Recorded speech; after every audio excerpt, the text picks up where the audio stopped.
All right, so we're going to start off by prepping the hair with Donald Scott Prepare. The cool thing about this product is it prepares the hair for cutting with a razor. It gives you a little bit of control with your sectioning and adds a lot of shine to your end result. So we're going to mist that all over the hair, really focus it towards the ends to mid shaft where we're going to be cutting.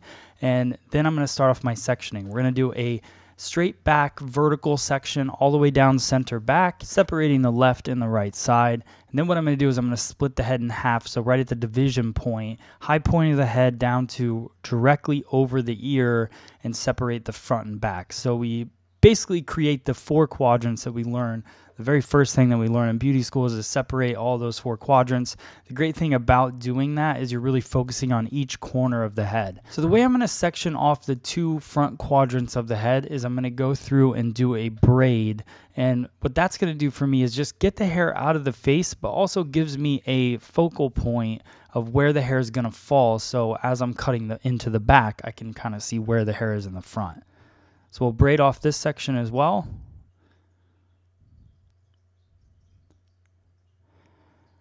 And like I said, this is going to be very simple, but the sectioning is really important. So if you don't do the sectioning correct, and then you go in and do this cut, you're not going to get the same result. So these 2 sections in the back are the most vital sections because you want to go right at the occipital bone. So we're going to draw a vertical line down center back, and then we're going to draw across the occipital bone to behind the ear. Now it's really important that you focus on that occipital bone, and I'm going to kind of go through a couple scenarios here as well, because if they had thicker, more dense hair, what I would do is still make sure that I'm working at the occipital bone, but I would have heavier strokes with the razor, and we'll talk about that in a second. But I would want to keep my sectioning the same, and the reason for that is because we're working off the bone structure of the head. So the occipital bone is where it kind of curves in. So the elevation that I'm holding the section needs to stay similar, but the strokes with the razor are what's going to create more or less density as we work through. So you'll see slight diagonal forward with that parting, 2 directly behind the ear, and then I'm going to add a little bit of prepare to this section as well. And I'm going to go through the carving comb. So this is the carving comb tool if you've never seen it. This one has wide teeth on it. It has a 50% cut side and a 100% cut side. So if you want to cut structure in a haircut, you can do that. And then on the opposite side of the carving comb, you're going to just debulk and take out weight, create layers. We're going to use both sides of the carving comb as we work through this haircut. So a couple key points to really focus on here is see how thick that section is that I took. It's about the width of the carving comb. This way I don't have to work back and forth on the section. And also, as I go in to cut, you'll see I have a nice low elevation on it, and I'm going about an inch back and forth with the carving comb. That's going to create a nice shattered line. But if I went heavier with that, it would create more of a layered effect. So what I'm looking for is to use the head shape. So if you see how the occipital bone kind of curves down, because of the angle that I'm holding the hair and that 1-inch kind of path that I'm moving the carving comb on, that's giving me more of a graduated feel. There'll be a little bit of layering towards the bottom, but we're going to go in and pinch cut that at the end. You can see that bevel that happens, and that's all because of the head shape. So if I were to take this entire back down and do it, I could, but I would have to change my elevations a little bit. It's easier to break up the back into 2 sections. So occipital bone down, we have a nice low elevation, and now we're going to work occipital bone up to the high point of the head. So everything's going to come back towards me. Now you're going to see my elevation shift. You can see where I find my guideline from the bottom. So I just grab a piece just to check it. But this is a razor cut. It's got a little bit more freedom. There's going to be a lot more texture in it. So you see your guide, but it doesn't have to be exact. And you can see how those strokes on the razor are going to work and the elevation that I'm going to take this section up. So much higher elevation. The reason for that is you can see as it's coming off of the head, it's still working at a similar elevation to the first section. The head shape is just different and that it's more curved up. So I need to elevate the hair more. Otherwise, I'm going to end up with a really heavy result. And that's not what we're looking for in this cut.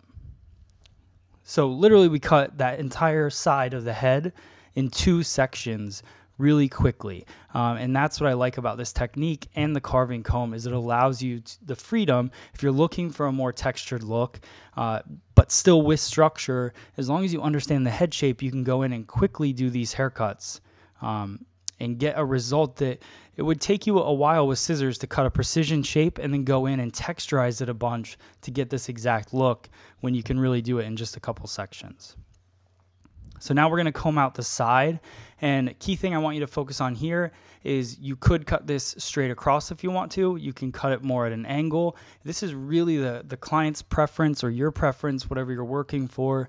But to go through, I'm going to add a little bit of an angle to the front because I like that disconnection. And then I go through and I use the 50% carved side to just add a little bit of layering and take out a little bit of the weight in the sides. If they had really dense hair, you could go in a little more aggressively with that as well. So we cut our angle, and then I go in with the 50% carved side and just take out some weight.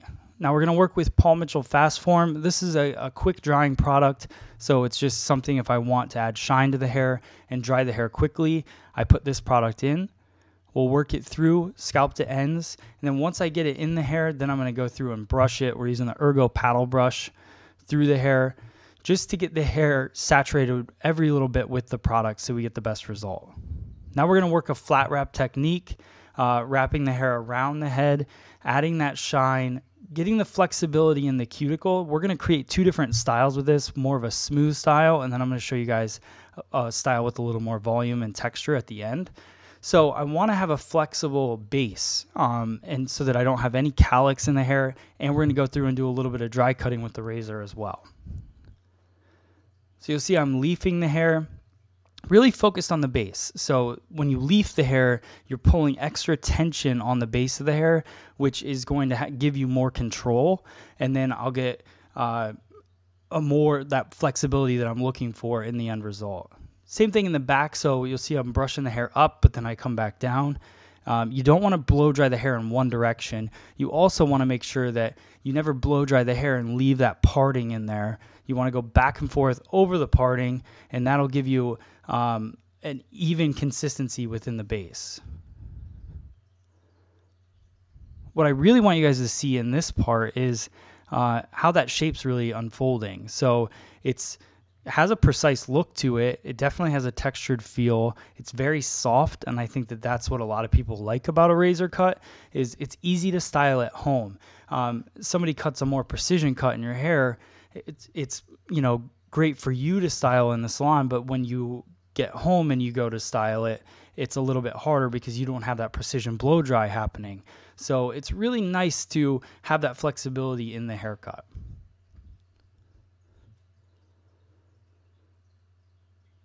So finishing up the last little bit, I want you guys to also see the shine, which is definitely coming from the Donald Scott Prepare and the Fast Form all at the same time. You're getting that kind of glossy look, but also see how the airflow is passing over top of the cuticle.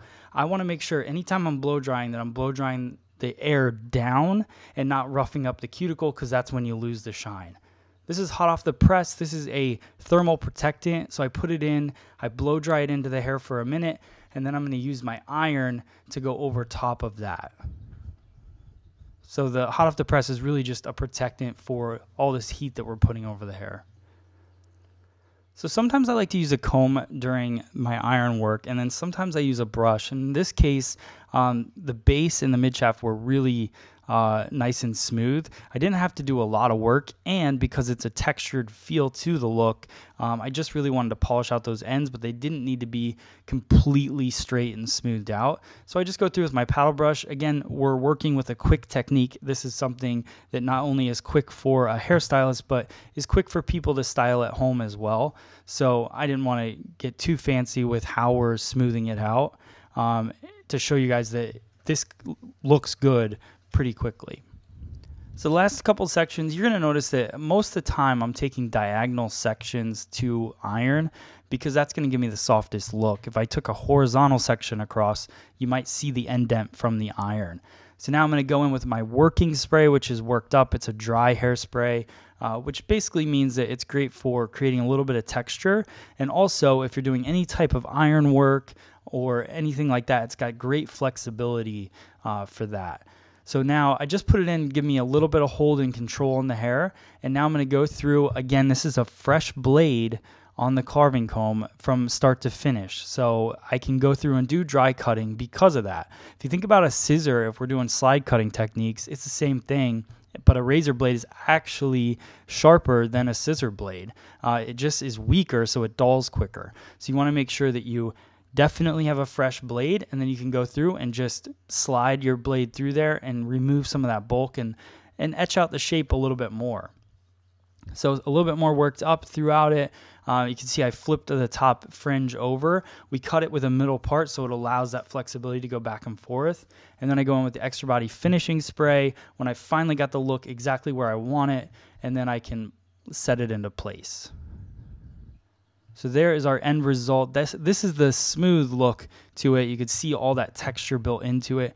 Very, very easy and quick to style it. And now what I'm going to do is I want to go in and use a curling iron on it real quick just to show you guys what that part would look like as well. Because this is a flexible look. It has that texture built into it, so it looks good straight or curly. So we're going through, I'm just using the curling iron. This is an 1.5 inch curling iron, and I'm going through and curling everything back off the face. You can see how it already kind of gives those textured ends because of the way that we cut it with the razor. And I'm just going to continue that same pattern throughout the top and the other side. So it's a really quick technique, but it gives you a really fun textured feel at the end. So I'll just run my hands through it a little bit. You'll see those curls come to life. The one thing that I want to shift from this style and why I'm kind of going in with the worked up, because it gives me that flexibility instead of going in with a finishing spray. And I'm just going to take my flat iron and flat iron a few of the end pieces, which will give me that texture and separation and also elongate the style for the end result. So hope you guys like the style. Let me know in the comments below what you think. Thanks for watching.